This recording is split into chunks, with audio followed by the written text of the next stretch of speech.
He had always considered himself reasonably adaptable, but stepping into the Aurelium assembly was like wandering into the mind of a hyperactive dreamer who had access to unlimited cosmic materials. The hall stretched endlessly, with ceilings that shimmered like living constellations and walls that pulsed softly, as if breathing along with the crowd. Floating benches hovered a few centimeters off the ground, shifting subtly to accommodate guests without anyone touching them. He squinted, trying to locate a seat, but the assembly was already buzzing with beings whose forms seemed to defy every principle of physics he had ever learned. There were quadrupeds with translucent torsos, serpentine creatures that glowed faintly in shifting patterns, and a dozen humanoids, each more elaborately adorned than the last. He fumbled with his guide, muttering to himself about the lack of an earthling welcome desk, as he edged down an aisle, careful not to knock a hovering teacup out of someone's hand. And then it happened. A sudden tug on his wrist sent him tumbling. Not literally, thanks to the low gravity that made each step feel like a cautious leap, but close enough that he nearly collided with the hoverbench in front of him.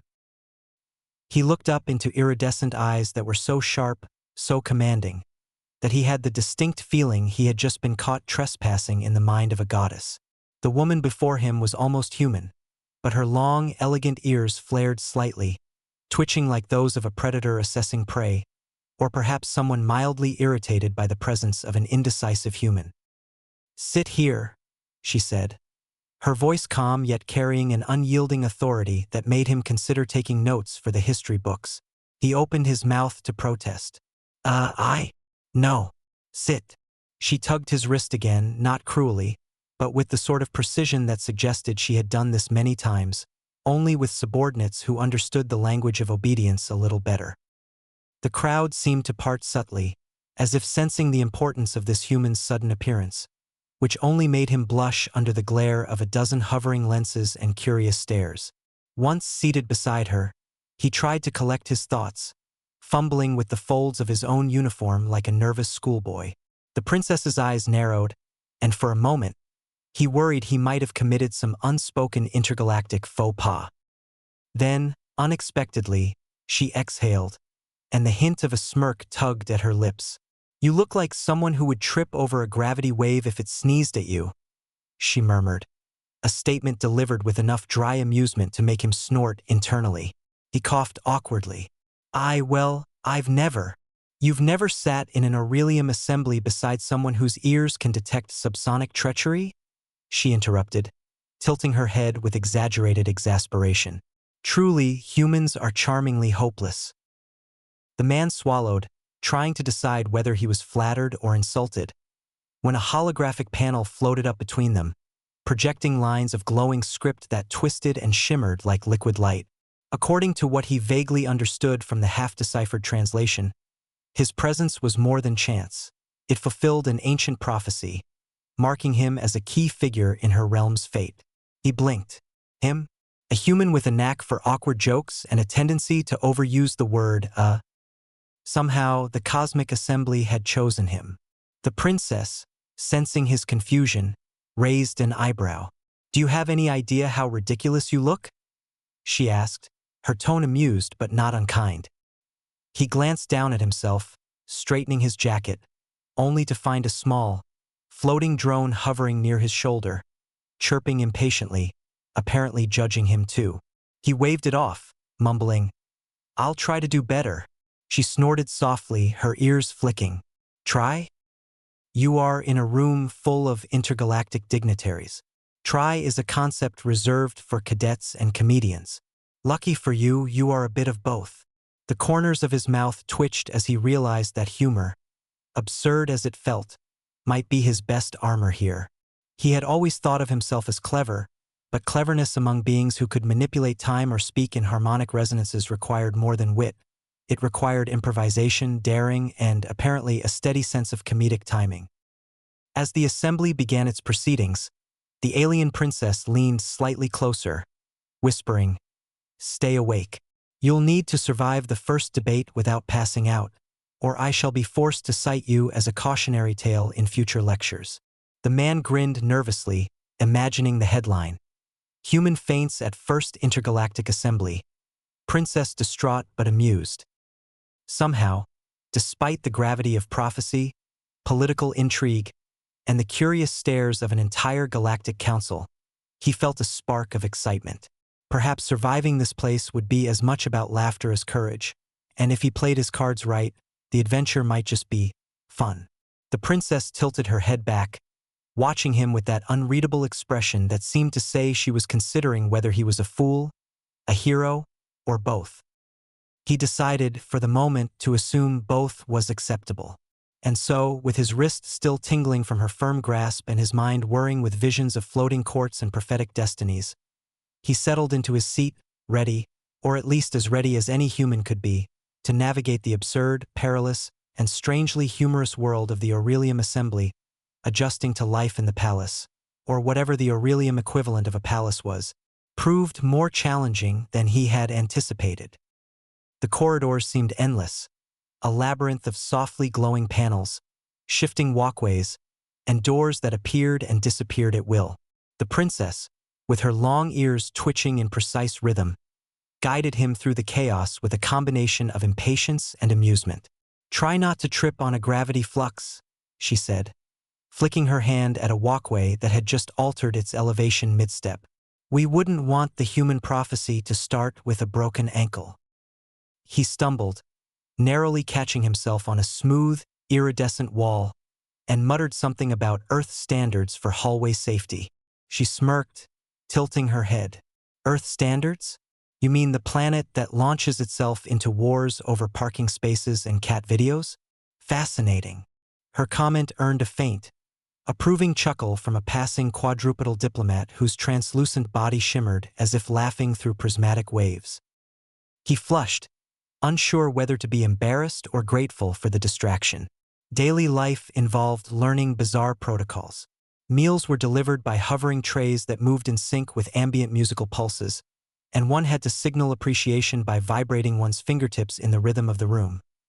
Any mistake was immediately corrected by an invisible AI monitor that chirped indignantly. The princess leaned over once, whispering, "If you accidentally summon a dessert drone to slap a counselor, I shall claim it was intentional." He grinned nervously, realizing the first skill he would master here might not be diplomacy, but dodging flying pudding. Council meetings were equally perplexing. Participants communicated through harmonic tones, flickering holographic symbols, and subtle gravity shifts that conveyed agreement or dissent. At first, he felt utterly lost, his attempts to nod or hum in solidarity earning gentle tuts from the princess.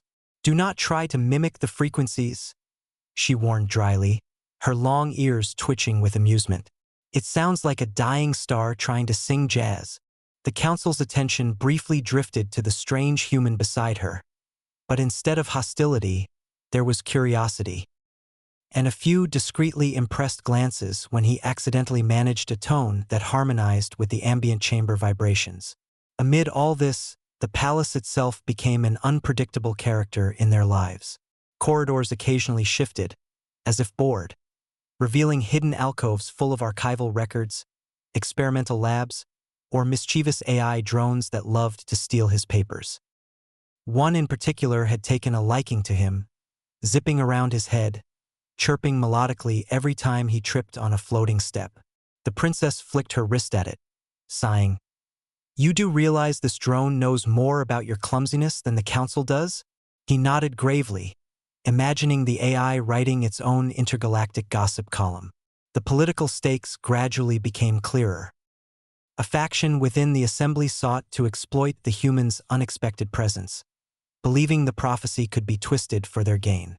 The princess, ever vigilant, briefed him with a combination of serious instruction and wry humor. "If someone tries to force you into ceremonial embroidery, yes, it's a thing here, refuse with dignity. Or, failing that, trip over your own feet. Both options are valid." He laughed, realizing that navigating alien politics required not just caution but improvisation and comic timing. As absurd as that sounded in a room where entire species could bend space with a flick of their fingers. Even as they faced subtle threats, encrypted messages that vanished before he could read them, counselors who smiled politely while plotting, there was camaraderie growing between them. He learned to anticipate her gestures, her glances, the way her ears flicked when she was about to correct him, and she began to rely on his human intuition, which, surprisingly, could untangle problems her people approached with overly elegant complexity. They sparred verbally, teased each other, and sometimes even laughed outright in moments when decorum demanded silence, their humor a quiet rebellion against the stiffness of intergalactic protocol. Late one evening, after narrowly avoiding a diplomatic disaster involving a floating cup of luminescent tea and an overly sensitive ambassador, the princess leaned back in her chair, her ears twitching in satisfaction. "You may yet survive here," she said, a trace of genuine warmth in her voice. He grinned, realizing he had begun to adapt, not just physically to low gravity or alien etiquette, but mentally, emotionally, to a world where absurdity and danger were inseparable, and where trust and humor were just as vital as any weapon or strategy. And somewhere in that strange, luminous palace, with the prophecy still dangling over their heads, he felt the first true spark of belonging, and perhaps something more. A sense that the unpredictable partnership he shared with the alien princess might just be strong enough to navigate the chaos ahead. The mission had been announced with the kind of urgency that made gravity feel heavier than usual. A volatile, uncharted moon on the outskirts of Aurelium space had shown energy fluctuations strong enough to destabilize nearby star systems. The princess, with her long ears quivering in anticipation, or perhaps mild irritation at bureaucracy, briefed him with clipped efficiency. "Stay close, human. If you wander off, I will personally report it to the Interstellar Council as a conscious attempt at self-sabotage." He bowed awkwardly, muttering that wandering was not in his plans, but she only smirked, one ear flicking as though she doubted him entirely. They boarded a sleek starship that seemed to hum with a personality of its own, thrumming softly beneath their feet as it accelerated through the void. The princess navigated with precision, her fingers tracing holographic controls that shifted midair, occasionally nudging him aside when he leaned too close, muttering, "Hands are for emergencies, not curiosity, human." He nodded, smiling faintly, though he found himself marveling at the way her long ears caught the ship's subtle vibrations, as if she could feel the pulse of the engines through her very being. Landing on the moon was an exercise in chaos disguised as routine. Gravity shifted unpredictably, terrain rippled with kinetic energy, and strange, semi-sentient flora waved and quivered in colors that made him question his sanity. At one point, he slipped, only to be caught by her hand with a strength that contradicted her delicate appearance. "Try not to adopt a scenic faceplant as your introduction to alien flora," she quipped, ears twitching in amusement. He laughed, the sound echoing oddly in the low gravity, and realized he was no longer the timid observer he had been. He moved with cautious confidence, aware of his surroundings in ways he never had on Earth. The real danger, however, came from the moon itself. Hidden beneath its surface were rogue energy nodes that threatened to erupt catastrophically if disturbed. Navigating the labyrinthine caverns, they encountered sentient guardians, bioluminescent beings that resembled giant jellyfish, pulsing and communicating in hypnotic patterns. The princess whispered instructions, and he followed with a newfound trust in both her judgment and his own intuition. A sudden surge knocked him off balance, and instinctively, he grabbed her wrist instead of the other way around.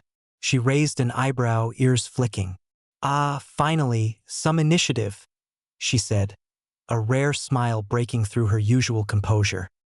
They reached the core, a chamber glowing with volatile energy streams, and worked in tandem to stabilize the nodes. He applied a combination of human improvisation and what little alien engineering he had picked up, and she channeled precise control over the energy fields. At one point, the AI drone that had been a constant irritant earlier zipped past, chirping as if offering sarcastic commentary. "I told you I'm indispensable," he muttered. The princess laughed. A clear, ringing sound that filled the chamber and made even the guardians pause, their pulses slowing. When the last node stabilized, the moon's surface calmed, the energy storms dissipating in a cascade of shimmering light. They emerged back onto solid ground, exhilarated and exhausted. He realized he was no longer the hesitant, gawking human who had stumbled into the assembly weeks ago. He had learned to trust instincts, improvise under pressure, and navigate absurdity with grace. The prophecy that once terrified him now felt like a map for growth rather than a chain of fate. Back at the Aurelium Assembly, the aftermath of the moon mission earned them cautious respect. Rivals who had whispered threats were muted by the undeniable proof of competence. The princess, ever perceptive, leaned close and murmured, "You may still trip over your own feet, but you trip with purpose now. That will do for an ally." He smiled, realizing that the laughter, teasing, and shared peril had transformed their relationship into something deeper: trust, admiration, and a quiet spark of affection. As he returned to his quarters, he looked out at the glowing skyline of the alien city, the floating lights, and the ever-shifting architecture. He felt a sense of belonging that had seemed impossible when he first arrived. The galaxy was vast and strange, but he had found his place, not as a visitor, but as someone who mattered. And beside him, in the corridors, council chambers, and starships yet to be charted, the princess walked with him, her ears flicking, her presence a constant reminder that the improbable could be survived, and the impossible could be shared. He realized that surviving the prophecy wasn't about heroics alone. It was about laughter, courage, and partnership. The universe remained vast and unpredictable, but for the first time, he faced it not with fear, but with wonder and a smile.